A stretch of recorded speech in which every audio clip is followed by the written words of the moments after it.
Hey, I'm Sunny, and I love playing shitty games, especially shitty free-to-play games.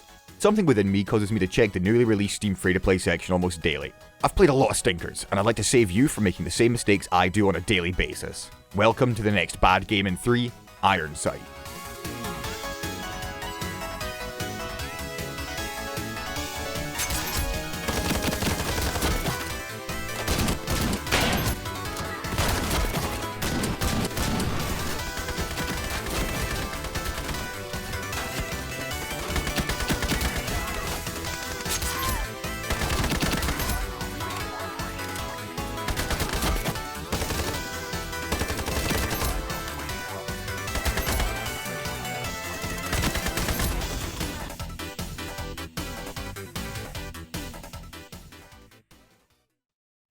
Ironsight is a free-to-play PvP FPS, and I'm gonna be honest here. If you've played a bunch of free-to-play shooters that have Asian publishers, you've basically played this game before. Let's start off with the good. The gunplay's pretty decent. At first I wasn't a fan, but after a few games I found the rhythm and the recoil patterns to be fair and manageable. The movement itself feels a bit clunky, but it does the job. No fancy slides or anything like that, just sprinting, crouching and proning. The weapon variety is good as well, with many types of primary, secondary and melee weapons. In order to get these guns, you have to buy them either with paid currency or in-game gold. And from my starting experience, you earn a solid amount of gold when playing, and guns don't cost that much. But this brings me on to one of my major complaints. It uses the fucking shitty rental system that most Asian free-to-play shooters use. When buying a gun, you can either buy it outright for one big lump sum, or rent it for 1 to 7 days. Now technically, renting a gun for a day is not the worst idea to see if you like it, but the issue arises when the cost of renting compared to buying is enormous. I have enough to worry about renting in real life. I don't need to fucking lament the lack of a mortgage for my gun or my flat. I'll give them some more brownie points for having good gun sounds, and that the game runs well, but I've got way more issues than compliments for this game. The map design is your typical 3-lane affair,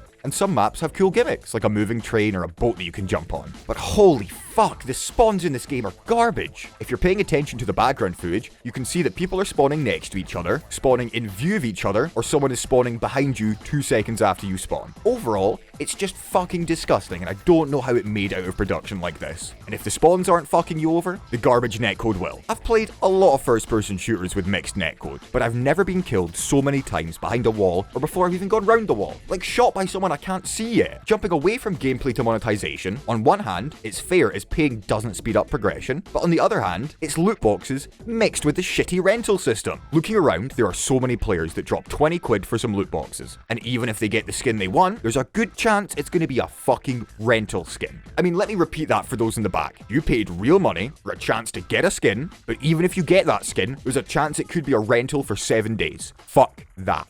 Since we're back on the renting thing, I also have to mention, the ammo types are monetized. You start off with a week's worth of trials, but if you want your bullets to do more damage to kill streaks, money. Unlock different grenades permanently, money.